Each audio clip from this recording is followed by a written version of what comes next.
Good morning, good afternoon, depending where you're based. Hi, everyone. Welcome to the session. I'm Jeff Carpenter from Exotic Journeys, and thank you so much for joining us today. We're continuing our special series of seminars focusing on some of the exotic journey destinations and our special partners that are based in these beautiful destinations. Of course, we're also celebrating the 45th anniversary of Exotic Journeys, so very exciting. So without further ado, I'm happy to introduce some of our special guests, starting with our executive team at Exotic Journeys. We have our director, Christine. Hello. Hi. Hello. And then we also have the product manager for Europe who handles Malta. Good morning to Marie-Ève as well. Hi, Jeff, thank you very much for this introduction. And thank you all for attending this presentation. First, I would like to say that Malta is really and truly a hidden jewel of the Europe. This island is like located in the middle of the Mediterranean Sea. So it's just great and beautiful to be there, just in between Sicily and Tunisia. The weather is beautiful all year long. Even in December, you can have like 18 degrees, sunny outside. So that's always great to stay in Malta, even in December or January. Exotic is working with United Travel Malta for over 15 years now, and they take care of all our clients, all our guests, transfers, excursions. We have also representative on site that can meet the client, sell excursions, and just assist the client if there is anything they need. From United Travel Malta, we have with us today Francesca Tona, which is at Sales and Marketing. And we also have Lugarda Tremby, I hope I say it well, which is a sales manager at AX Hotel chain, which is one of the preferred hotel partners in Malta. So here's to you guys. I think, Francesca, you want to start? Yes, okay. So like Marie-Ève said, we've been exotics agents in Malta for over 15 years, and we feel very privileged to be here to celebrate the 45th anniversary. So I will start the presentation by giving you a quick insight into the Maltese Islands, and then I'll hand over to Ludgarda to speak to you about AX Hotels. And then I'll be able to give you some information about the processes and procedures in Malta and some time for Q&A. So I'm going to list 5 reasons now why we believe that Canadian travelers choose to visit Malta. The first is that it's a year-round destination. We have over 300 days of sunshine, and it's why we feel that with Exotic, we work with a long stay program mostly.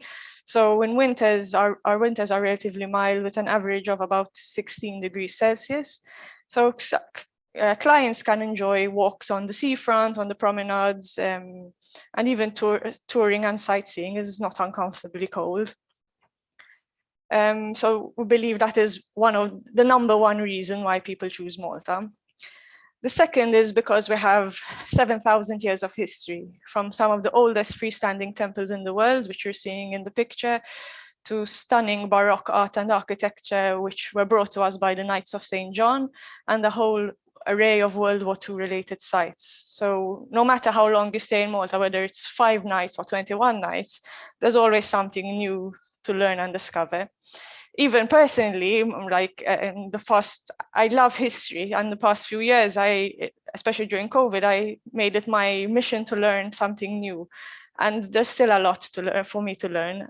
Even till today, I'm still learning information about Malta. The gastronomy culture is, so on a global scale, not much is known about Malta's gastronomy culture, but needless to say, with such a long history, there's a lot.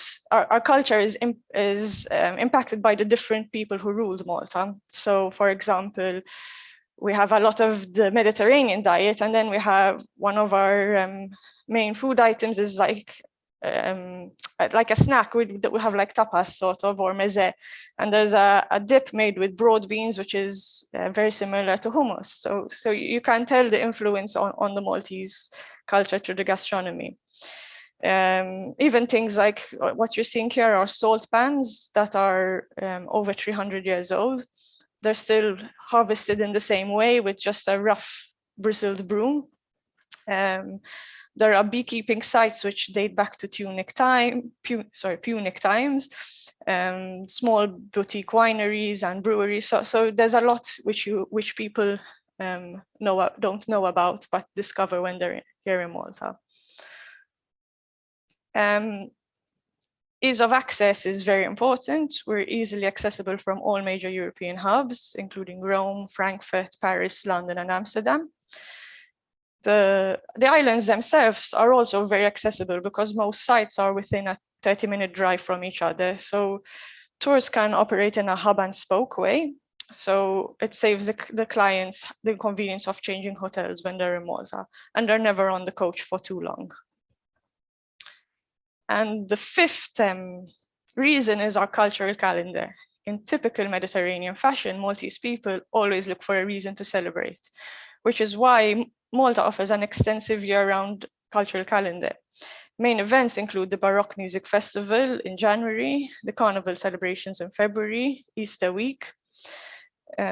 There's a fireworks festival at the end of April, Notte Bianca in October, and we can't forget our village feasts throughout the summer. So in the summer, what you're seeing here is every village has its own parish church, and every parish church has its own patron saint. And throughout the summer, some village or other will be celebrating their patron saint with a big feast in the streets.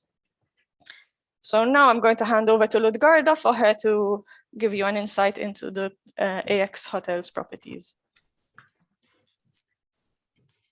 Hello, good afternoon. It's such an honor to be representing our group to you. AX Group is the largest hotel group in Malta. The group initiated as a construction company. In the meantime, the group evolved into hospitality, care, and development on the Maltese island. The largest hotel actually from the group, which is the AX Seashells, which has the longest history with exotic, has the largest number of rooms, and it is being refurbished at the moment, but I am explaining to you later what the property will look like when we are back on the exotic calendar. Other hotels are Rosselli, which is a 5-star boutique hotel in Valletta. It's a unique building built in the times of the Knights of the Order of St. John by the Order's own tailor. It is a boutique hotel, and it also houses not just suites, not just accommodation, but outlets, including one of the only 5 Michelin restaurants in Malta, which is called Undergrain, always keeping in line with the theme of Rosselli being the tailor for the Order of St. John. Also, we are very, very happy that this year a second restaurant near this hotel has been announced as a Bib Gourmand restaurant. It is slightly more casual than Undergrain. One can really live the city life, the city buzz of Valletta while sitting and dining over there, or even having a lunch. Also in Valletta is another boutique hotel, which is the St. John. Then St. John is a 4-star hotel. It is not, the building itself is not as old as the Rosselli, but it has been built by our own construction company itself, which is AX Hotels. Then in Slima, we have the Victoria Hotel. The name says it all. The style of the hotel is very colonial. This building has also been built by our mother company. It is in colonial style. The name of the restaurants like Copperfields, always relating to Malta being a British colony for a long time. It is a reasonably sized hotel, not too large, with 142 rooms and including seven different types of rooms, always obviously up to the 4-star standards. Next to the Victoria, we have a 5-star hotel, which is the Palace. What you can see here is actually the rooftop pool. From this spot on the hotel, you can see 360 degrees of Malta, starting from the Grand Harbour to the rest of the island. You could see the old city of Mbina in the background, for example, and other many interesting places in Malta, and really a panoramic view of the sea all around. This is an infinity pool, as you can see. The guests of Victoria and of Victoria and the Palace, this is again the Victoria, which will be housing one of the exotic tours as well. You can see the style of the hotels, both of them. You can see how we also try to keep as much as possible near to the Mediterranean touches as well, not just the British touches, of course. Francesca. So this is AX Seychelles Resort. This will be your hotel with exotic as of 2023. These are what the standard rooms look like. You can also see that the hotel is situated right on the seaside with fantastic views. What we're doing right now, you can see the area. The hotel will have 600 rooms when it is ready, 11 outlets, also many other facilities. What I mentioned earlier is when this hotel is the refurbishment and enlargement of this hotel is ready, it is not just the hotel which is going to change, but also the immediate area. There will be a lot of pedestrian areas, for example, jogging, and always the biggest feature would be the Mediterranean Sea right in front of the hotel. Yeah, this is an impression of what the hotel is going to look like. The hotel is going to have rooftop jacuzzis, rooftop Mediterranean fusion restaurant. There it is. Earlier, Francesca mentioned the salt pans.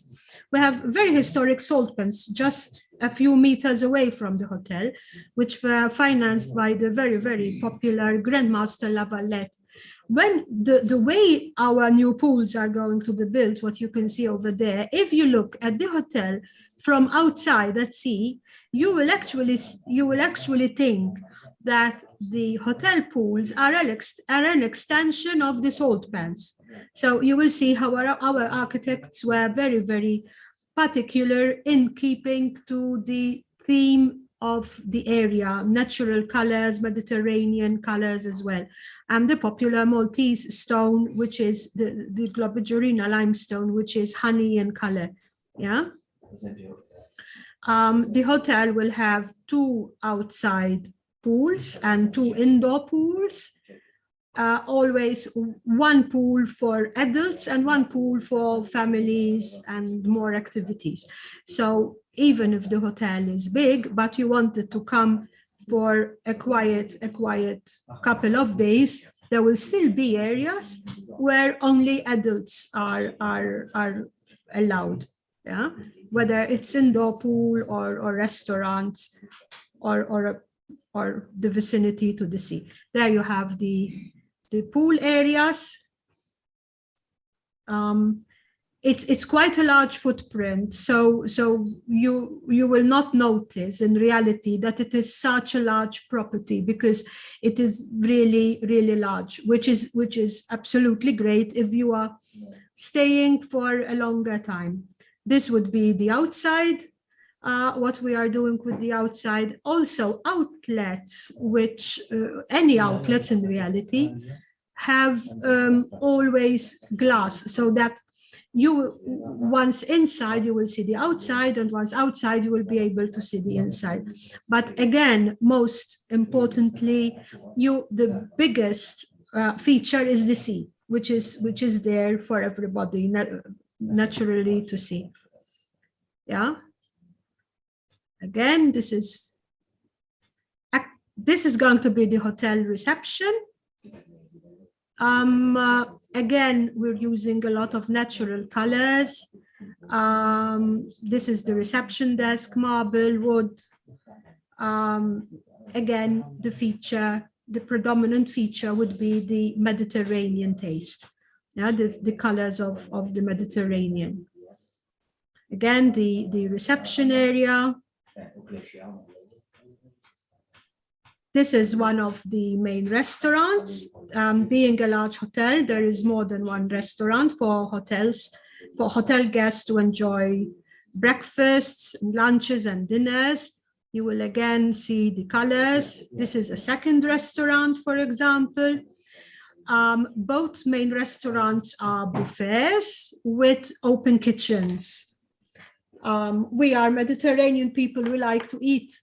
And we like our guests to explore this important aspect of the island as well. And you will have a good number of restaurants where you will be able to check on different themes. Yeah. This is going to be the rooftop. When the first hotel was originally built in 1987, the rooftop was not utilized. Now it is going to be so. So you will have jacuzzis, you will have a themed restaurant upstairs. This is it. Maria, you will not mind going here in not long now. It's countdown as of a week's time. No? We will open 1st of April. We are working very hard. Our contractors are working hard in finishing the property, and we of course like this is the rooftop bar, for example. You have beautiful view of the Mediterranean on each side now. So you have the sunrise from the front of the hotel and the sunset at the back of the hotel. Yeah. So again, these are the rooms. These are the rooms and these are the executive rooms. So you have the standard ones, which are these ones, and then the darker ones, because they are higher on the higher floors. So there is also a lot of natural light in all the rooms. So we could afford the rooms to be slightly darker, as there will be much more natural light in them. The good thing about our rooms is that they always enjoy natural light. You never have a room overlooking a courtyard or a spa or a wall, or it's always the outside. Yeah. Perfect. So thank you, Ludgarda. I, for one, I'm very excited to see what the hotel is going to look like when it opens again. In the meantime, next year's long stays in 22-23 and beginning of 23 will be hosted at the Dolmen Hotel, which isn't too far from the Seychelles. This 4-star property gets its name from the ancient dolmen, which you can see at the bottom right, which is found on the hotel grounds. It has 8 restaurants within the premises, as well as a casino, fitness room, and fully equipped spa facilities and beach club. These are the current long stay packages which we have for 22 or 23. They start from $1,300 and they include airport transfers, 21 nights in standard accommodation, mineral water in the room, porterage, all the standard facilities. And clients can opt to book an excursion program, which I am told Exotic have a special promo on for $349 instead of $399. So for the next section, I'm going to go through the stages of booking and recapping what you probably already know, but I'm also going to talk about the current procedures and protocols which might have changed because of the pandemic. So booking and confirmation, the process is as flexible as you want it to be. Typically with Exotic's long stay program, we receive the booking and we confirm it straight away. And then if the clients can choose to book optional extras when they make the booking or even closer to the date.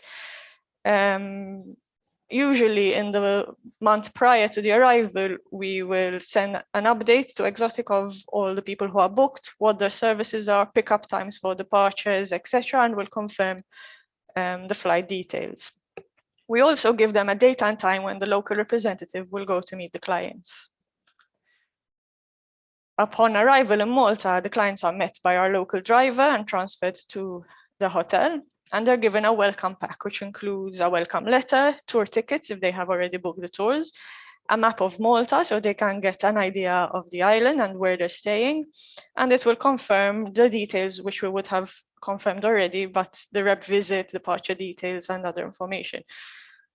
For example, at the moment, we're giving a list of recommended testing centers with numbers where they can book if they haven't booked through us, as well as a note related to the current COVID protocols, because they change so much. We feel that clients need to know when they're here as well. In case of any last minute changes, we will attempt to call the clients in their rooms, but they are also given a 24/7 emergency number, which we like. It's supposed to be used for emergencies, but other clients use it as a sort of personal concierge. So sometimes we have single clients who call us up just to tell us how their day went and what they enjoyed seeing on tour, which is fine. We're a friendly voice at the other end of the phone. After the past 2 years, we also ask if agents could give us their clients' contact details, so we are able to contact them directly in case we need to. Even at the airport, currently with health checks, things are taking a bit longer to come out. So we're never sure if the clients missed their connection flight or if they're stuck with health checks. So like that, we can call the client directly and they have that personal experience. Again, like I said, in case of emergency, they're given a 24/7 number. We're always on call. We've had crazy times where practically our representative was at the hotel 24/7 to help clients as well. And even in cases of hospitalization or whatever, they're always there. So I think we've convinced you to come to Malta, I hope. So let's tell you a little bit about United Travel. We're a small boutique family company. I'm proud to be the 3rd generation, so it was set up by my grandfather in 1970. But the roots of the company date back to 1926. We choose to remain small because it allows us to give that personal touch, which we feel is very important. And we like the clients to feel that they're being served by a family-run business. Our main source markets are North America, Canada, Brazil, and Australia. So we truly understand that long-haul travelers and how their motives vary from the traditional short-haul travelers in Malta.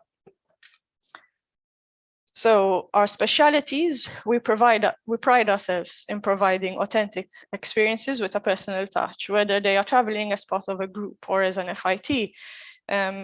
We want them to feel that personal touch. We use the downtime during COVID, as I mentioned earlier, to develop and enhance our specialist programs, mostly focusing in gastronomy and sustainable travel. And these can be incorporated into the traditional tour. So if they're in Valletta, on a normal Valletta tour, we can add in the gastro side of it, or a standalone tours completely. They haven't been included in the long stay itineraries yet, but we have them in some ad hoc groups. Like we have a group in September who's going to an olive grove and doing olive oil picking, olive oil tasting. Meet the Locals is our answer to sustainable travel. It is a project which we have worked on with other entities, particularly at the University of Malta, and it's a focus on community-based tourism. The main idea behind the tours is to take travelers to the lesser known towns or villages in Malta and to truly immerse themselves in the local culture. So the tours will include stops in private homes, historical sites which not many people know about, an opportunity to meet local artisans. Like you can see here, there's the baker, the lady making Maltese lace. So we visit these local artisans. And the tour itself serves as a dual role because besides giving travelers the opportunity to experience the local cultures, it helps the smaller artisans understand that they too play a role in the country's tourism. Tourism is makes up a big part of our local economy, so everyone has a role to play. And if COVID taught us anything over the past 2 years, it is that. Like I mentioned earlier, gastro is growing in popularity. Traditional Maltese food is very rustic and it relies on local produce. So again, we visit the local artisans, the baker, the home-hosted lunches in families, just to combine the history and the gastro offerings which the island have to offer. Our other major selling point is special interest. We've created specially curated itineraries for visitors interested in different segments, so archaeology or faith-based. We even have a Jewish heritage program and Roman Catholic art history. And we could combine the special interest with the festivals I mentioned earlier. So for example, we can do, there's Baroque art during the day and Baroque music in the evening, just as an example. And we can, especially with archaeology, we can gain access to sites which aren't normally visited or which people don't normally have access to. So after working with Exotic for so many years, we have grown especially fond of our Canadian clients. And we hope that the fondness is mutual. Through our interaction, especially over the past year or so, I've been going to meet the clients myself sometimes, and we feel that Canadians, like I mentioned earlier, choose to visit Malta because of the warm weather, and then the second is the extensive history. There are a lot of Maltese families who live in Canada, so we're even seeing third and fourth generations coming to Malta to learn about their roots. And of course, the other reason is that English is an official language in Malta, so it's very easy for people to communicate. So why do we, as United Travel, appreciate Canadian visitors? We feel that they are very different to Malta's traditional sun and sea. So they come here because they are genuinely interested in Maltese culture. It's not because they want to go to the beach. They can go anywhere else in the world to go to the beach. We have seen that up until 2020, there has been an increase in interest in Malta. So hopefully it won't take us too long to get back on track and have the Canadian visitors back with us. That's all for us. Thank you for joining us. Wow, thanks so much, ladies. What a great presentation. As you were just saying, I know there is definitely a lot of interest from Canadians. It was great to hear too about the family history of the company that you were talking about, and of course seeing all those renovations that are coming with the AX properties that we use in Malta as well. You talked about the long stays, so we do have information on the November departure as well as March of next year, 2023. So if you want more information, reach out to your travel consultant. You can view the info on our Exotic Journeys website as well, just to get some more info on the 2 different packages that we offer as well. But yeah, definitely a great presentation. I know before we went live, we were talking about how it's gaining in popularity because films and TV shows like Game of Thrones have been filmed here. So a lot of people are getting a glimpse of the beautiful islands, and they're also stopping on cruise itineraries, but only getting to stay for a short time, and now they want to go back for a longer duration. So those long stays are certainly popular and great for that. Thank you, Francesca. Big thank you to Ludgarda as well from AX Hotels. And thank you again to everyone for joining us today. Thank you. Thank you. Bye. Bye for now.